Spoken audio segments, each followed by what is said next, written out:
शमशान की उस अमावस्या की रात घनघोर अंधकार में लिपटी थी। महाराज विक्रमादित्य कंधे पर बेताल को लादे तेजी से चल रहे थे। जंगल के पेड़ों के बीच से गुजरती हवा ऐसी सनसना रही थी मानो कोई अदृश्य शक्ति उन्हें चेतावनी दे रही हो। विक्रम के पैर जमीन पर पड़ते तो सूखे पत्तों की चरमराहट पूरे वातावरण में गूंज जाती। बेताल उनकी पीठ पर लटका मौन साधे था, पर विक्रम जानते थे कि यह खामोशी लंबी नहीं टिकने वाली।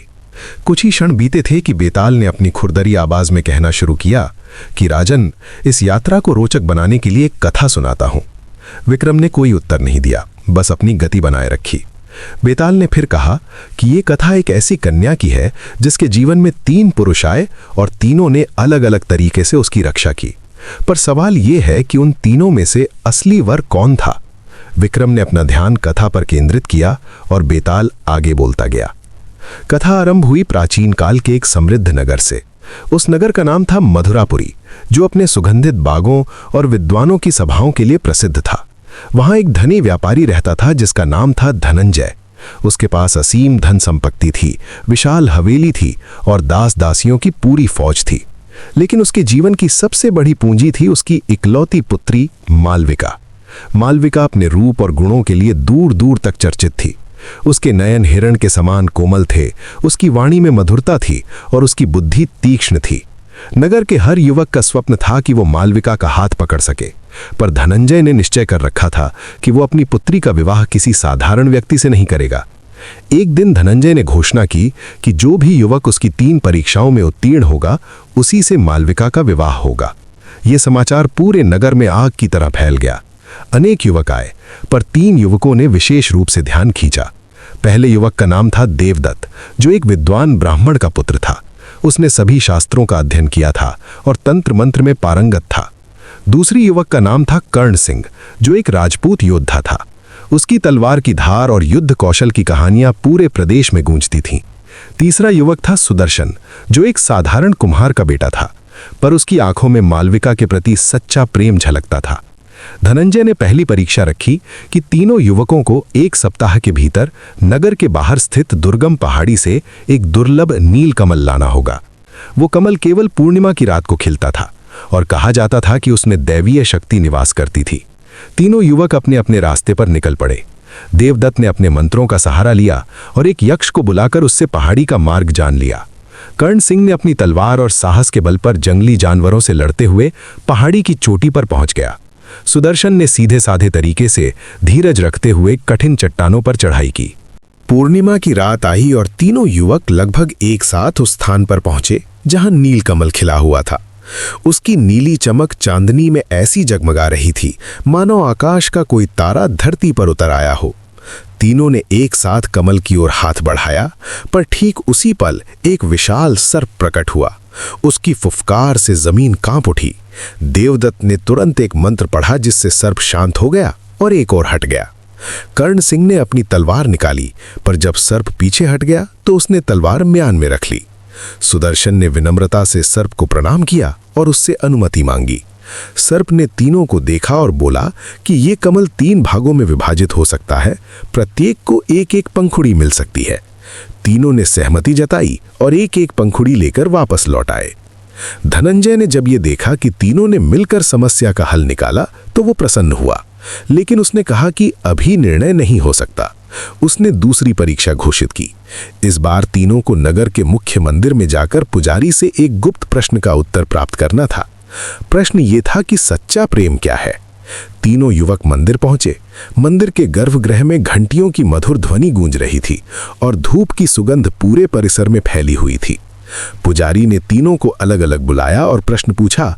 देवदत्त ने उत्तर दिया कि सच्चा प्रेम वो है जो शास्त्रों में वर्णित है, जहां कर्तव्य और धर्म सर्वोपरि होते हैं। कर्ण सिंह ने कहा कि सच्चा प्रेम वो है जो किसी भी संकट में प्रिय की रक्षा करने को तैयार रहे।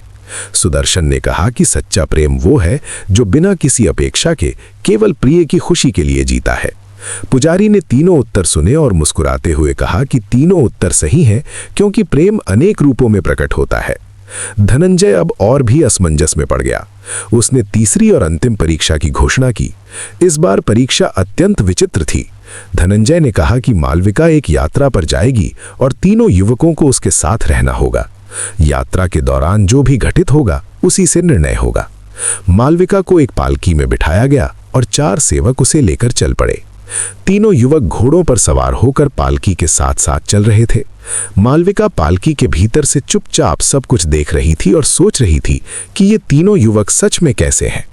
नगर से बाहर निकलते ही मार्ग कठिन होता गया। घने जंगल के बीच से गुजरते हुए अचानक एक भयंकर घटना घटी। एक विशाल बाघ पालकी के सामने प्रकट हुआ। उसकी आंखें लाल थीं और उसके मुंह से लार टपक रही थी। सेवक भय से चीखे और पालकी छोड़कर भाग गए। कर्ण सिंह ने तुरंत अपनी तलवार खींची और बाघ के सामने खड़ा हो गया। उसने बाघ पर ऐसा प्रहार किया कि बाघ घायल होकर जंगल में भाग गया। मालविका की जान बच गई। कर्ण सिंह ने पालकी का द्वार खोला और पूछा कि क्या वो ठीक है। मालविका ने सिर हिलाया, पर उसकी आंखों में आभार के साथ साथ कुछ प्रश्न भी थे। यात्रा आगे बढ़े। कुछ दूर चलने के बाद वे एक नदी के किनारे पहुंचे। नदी का जल तेजी से बह रहा था और कोई नाव नहीं दिख रही थी। सभी असमंजस में खड़े थे कि कैसे पार किया जाए। तभी देवदत्त ने आगे बढ़कर कहा कि वो अपने मंत्रों से नदी को शांत कर सकता है। उसने अपनी आंखें बंद की और एक प्राचीन मंत्र का उच्चारण करना शुरू किया। मंत्र की शक्ति से नदी की धारा धीमी हो गई और पानी का स्तर घट गया। सभी सुरक्षित नदी पार कर गए। मालविका ने देवदत्त की ओर देखा और उसके मन में विचार आया कि ये युवक कितना ज्ञानी है। नदी पार करने के बाद वे एक छोटे से गांव में रुके। वहां के ग्रामीणों ने उन्हें आतिथ्य दिया। रात के समय मालविका अचानक बीमार पड़ गई। उसे तेज बुखार आ गया और वो बेहोश हो गई। धनंजय के सेवक घबरा गए। देवदत्त ने अपनी औषधियां निकाली, पर कोई असर नहीं हुआ। कर्ण सिंह ने पास के वैद्य को बुलाया, पर वैद्य ने हार मान ली। तभी सुदर्शन आगे आया। उसने कहा कि उसकी मां ने उसे बचपन में एक विशेष जड़ी बूटी के बारे में बताया था जो ऐसे बुखार में काम आती है। वो तुरंत जंगल में गया और रात भर खोजता रहा। सुबह होते होते उसे वो जड़ी बूटी मिल गई। उसने उसे पीसकर मालविका को पिलाया। कुछ घंटों में मालविका को होश आ गया और उसका बुखार उतर गया। मालविका की आंखें खुली तो उसने देखा कि तीनों युवक उसके पास बैठे थे। कर्ण सिंह की आंखों में चिंता थी, देवदत्त के चेहरे पर राहत थी और सुदर्शन के होठों पर हल्की सी मुस्कान थी। मालविका ने धीरे से पूछा कि उसे बचाया किसने। सेवकों ने पूरी घटना सुनाई। मालविका के मन में तीनों के प्रति अलग अलग भाव उठने लगे। यात्रा समाप्त हुई और सभी वापस मथुरापुरी पहुंचे। धनंजय ने तीनों युवकों को दरबार में बुलाया। दरबार भरा हुआ था और सभी नागरिक उत्सुकता से निर्णय की प्रतीक्षा कर रहे थे। धनंजय ने मालविका से पूछा कि वो अपना वर किसे चुनती है। मालविका ने कुछ क्षण सोचा। उसके मन में विचारों का तूफान चल रहा था। कर्ण सिंह ने उसकी रक्षा की थी, देवदत्त ने मार्ग सुगम किया था और सुदर्शन ने उसे मृत्यु के मुंह से खींचा था। तीनों ने अलग अलग रूप में उसकी सहायता की थी। मालविका ने दरबार में खड़े होकर कहा कि वो तीनों युवकों का आभारी है, पर उसका निर्णय अत्यंत कठिन है। उसने कहा कि कर्ण सिंह ने उसकी रक्षा की जब संकट प्रत्यक्ष था। देवदत्त ने अपने ज्ञान से मार्ग आसान बनाया और सुदर्शन ने उसे नया जीवन दिया। तीनों के गुण अतुलनीय हैं। फिर उसने एक अप्रत्याशित बात कही। उसने कहा कि वो अपना निर्णय तब तक नहीं सुनाएगी जब तक तीनों युवक स्वयं ये न बताएं कि उनमें से कौन सबसे अधिक योग्य है। दरबार में सन्नाटा छा गया। तीनों युवक एक दूसरे को देखने लगे। देवदत्त ने कहा कि उसका ज्ञान तो केवल साधन था, असली साहस कर्ण सिंह का था जिसने बाघ से युद्ध किया। कर्ण सिंह ने कहा कि उसका साहस तो क्षणिक था, असली ज्ञान देवदत्त का था जिसने नदी को नियंत्रित किया। सुदर्शन ने कहा कि उसने तो केवल वही किया जो उसका हृदय बता रहा था, असली योग्यता इन दोनों में है। तीनों ने एक दूसरे की प्रशंसा की और कोई भी अपने को श्रेष्ठ नहीं बताया। मालविका की आंखों में आंसू आ गए। उसने कहा कि तीनों का ये विनम्र स्वभाव ही उनकी सबसे बड़ी विशेषता है। फिर उसने अपने पिता से कहा कि वो अभी निर्णय नहीं ले सकती क्योंकि तीनों ही उसके हृदय में विशेष स्थान बना चुके हैं। धनंजय ने कहा कि ये असंभव है, उसे एक को चुनना ही होगा। मालविका ने दृढ़ता से कहा कि वो समय मांगती है। उसी रात मालविका गहरी नींद में सो गई। उसके स्वप्न में एक दिव्य स्त्री प्रकट हुई जिसके हाथों में कमल और शंख थे। उस दिव्य स्त्री ने कहा कि हे कन्ये, तेरी परीक्षा अभी पूरी नहीं हुई। तीनों युवकों में से प्रत्येक ने तुझे एक अलग रूप में प्राप्त किया है, पर असली वर वो है जो तेरे भीतर की आत्मा को पहचानता है। मालविका ने पूछा कि वो कैसे जानेगी। दिव्य स्त्री ने कहा कि कल प्रातःकाल जो भी तुझे सबसे पहले मिलेगा और तेरी आंखों में आंखें डालकर पूछेगा कि तू क्या चाहती है, वही तेरा सच्चा वर है। फिर वो स्त्री अदृश्य हो गई। प्रातःकाल मालविका जागी तो उसका हृदय धड़क रहा था। वो बाग में टहलने निकली। सबसे पहले उसे कर्ण सिंह मिला, पर वो घोड़े की देखभाल में व्यस्त था। फिर देवदत्त मिला, पर वो मंदिर की ओर जा रहा था। अंत में सुदर्शन मिला। वो एक पेड़ के नीचे खड़ा था और मालविका को देखते ही उसने आगे बढ़कर पूछा कि क्या वो ठीक है और क्या वो कुछ बताना चाहती है। उसकी आंखों में कोई अपेक्षा नहीं थी, केवल सच्ची चिंता थी। मालविका ने उस क्षण में अनुभव किया कि सुदर्शन ही वो व्यक्ति है जिसने उसे केवल एक वर के रूप में नहीं बल्कि एक व्यक्ति के रूप में देखा। उसने सुदर्शन से कहा कि वो उससे विवाह करना चाहती है। सुदर्शन अवाक रह गया। उसने कहा कि वो तो केवल एक कुम्हार का पुत्र है, उसके पास देवदत्त जैसा ज्ञान नहीं है, ना ही कर्ण सिंह जैसा साहस है। मालविका ने मुस्कुराते हुए कहा कि उसके पास वो है जो सबसे बढ़कर है, एक सच्चा हृदय। ये समाचार जब धनंजय और पूरे नगर को मिला तो सभी चकित रह गए। कुछ लोगों ने आपत्ति जताई कि एक कुम्हार के पुत्र से व्यापारी की पुत्री का विवाह कैसे हो सकता है, पर धनंजय ने अपनी पुत्री के निर्णय का सम्मान किया। उसने कहा कि उसने परीक्षाएं इसलिए रखी थीं ताकि मालविका स्वयं सही व्यक्ति को पहचान सके, और अब जब उसने निर्णय ले लिया है तो वो उसे मानेगा। विवाह की तैयारियां शुरू हो गईं। देवदत्त और कर्ण सिंह ने भी मालविका के निर्णय को स्वीकार किया और उन्होंने सुदर्शन को बधाई दी। विवाह के दिन पूरा नगर सजाया गया। मंडप में मालविका और सुदर्शन बैठे और पुजारी ने विवाह के मंत्र पढ़े। फेरों के समय मालविका ने सुदर्शन की ओर देखा और उसे अनुभव हुआ कि उसने सही चुनाव किया है। विवाह के बाद एक अजीब घटना घटी। विवाह की रात को जब सुदर्शन और मालविका अपने कक्ष में थे, तभी देवदत्त और कर्ण सिंह भी धनंजय की हवेली में आए। उन्होंने कहा कि उन्हें एक रहस्य का पता चला है। देवदत्त ने बताया कि उसने प्राचीन ग्रंथों में पढ़ा है कि जब 3 पुरुष एक स्त्री के प्रति समर्पित होते हैं तो वे तीनों उसके जीवन के विभिन्न अध्यायों में उसके रक्षक बनते हैं। कर्ण सिंह ने कहा कि ये नियति का खेल है और संभवतः मालविका के भविष्य में कोई बड़ा संकट आने वाला है जिसमें तीनों की आवश्यकता होगी। ये सुनकर सभी चिंतित हो गए। मालविका ने पूछा कि वो संकट क्या है। देवदत्त ने कहा कि उसे केवल इतना पता चला है कि ये संकट उसके पूर्व जन्म से जुड़ा है। सुदर्शन ने मालविका का हाथ पकड़ा और कहा कि चाहे जो भी हो वो उसकी रक्षा करेगा। कर्ण सिंह और देवदत्त ने भी प्रतिज्ञा ली कि वे सदा मालविका की सहायता के लिए तैयार रहेंगे। कुछ सप्ताह बीते और मालविका का जीवन सुखमय चल रहा था। सुदर्शन एक कुशल कारीगर था और उसने अपने हाथों से अद्भुत मिट्टी के बर्तन बनाने शुरू किए जो पूरे नगर में प्रसिद्ध हो गए। धनंजय ने भी अपने दामाद को अपने व्यापार में शामिल कर लिया। लेकिन एक रात मालविका को फिर से वही स्वप्न आया। इस बार दिव्य स्त्री ने कहा कि उसका असली संकट अब आने वाला है।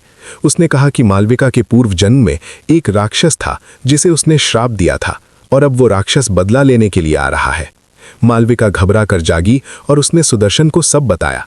सुदर्शन ने तुरंत देवदत्त और कर्ण सिंह को बुलवाया। तीनों ने मिलकर योजना बनाई। देवदत्त ने कहा कि वो अपने मंत्रों से राक्षस को रोकने का प्रयास करेगा। कर्ण सिंह ने अपनी तलवार तेज कराई। सुदर्शन ने मालविका को आश्वासन दिया कि वो उसे अकेला नहीं छोड़ेगा।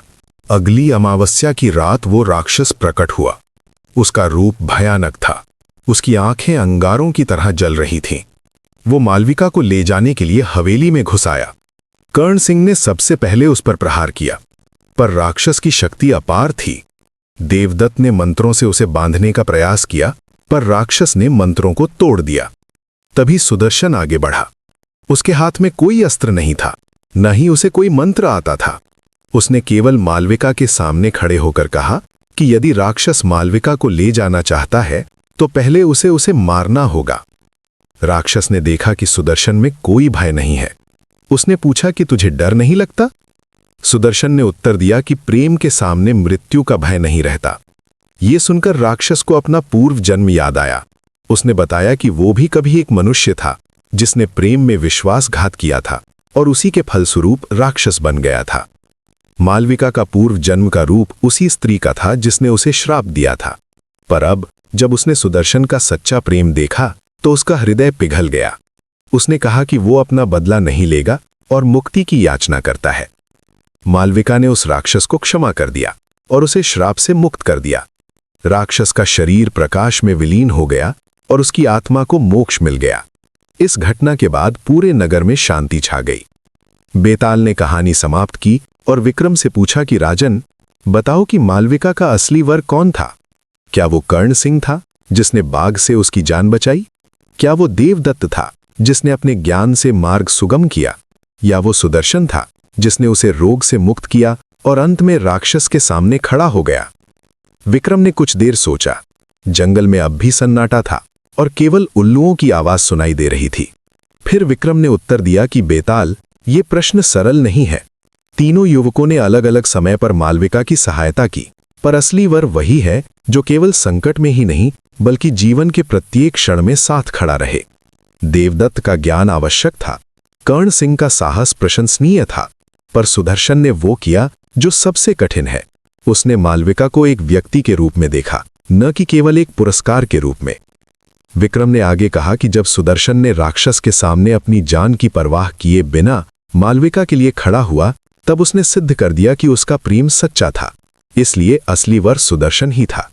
ये सुनकर बेताल जोर से हंसा और बोला कि धन्य हो विक्रम, तुमने सही उत्तर दिया, पर क्योंकि तुमने बोल दिया है इसलिए मैं फिर से उड़कर पेड़ पर जा रहा हूं। और ऐसा कहकर बेताल विक्रम के कंधे से उड़ गया। विक्रम ने गहरी सांस ली और फिर से उसी शमशान की ओर चल पड़े। उन्हें पता था कि बेताल को फिर से लाना होगा, पर उनके मन में एक प्रश्न गूंज रहा था, क्या सच में प्रेम इतना सरल है?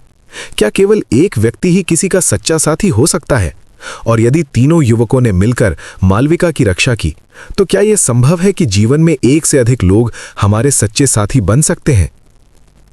ये प्रश्न विक्रम के मन में घूमते रहे जब वे अंधकार भरे जंगल में आगे बढ़ रहे थे। रात और गहरी होती जा रही थी और शमशान की ओर जाने वाला मार्ग और भी कठिन हो गया था। लेकिन विक्रम रुके नहीं। उन्होंने अपनी प्रतिज्ञा ली थी और वे उसे पूरा करके ही रहेंगे।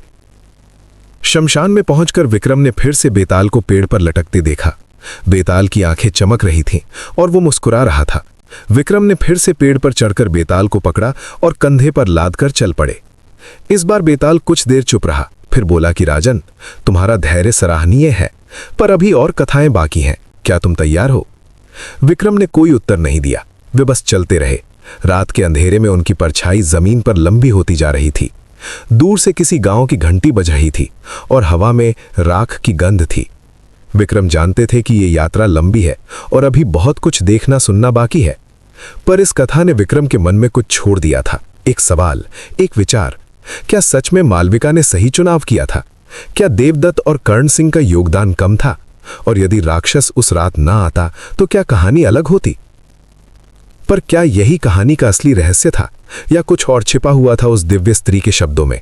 और क्या मालविका का पूर्व जन्म सचमुच इतना सरल था जितना राक्षस ने बताया? उत्तर मिलेगा दूसरे अध्याय में।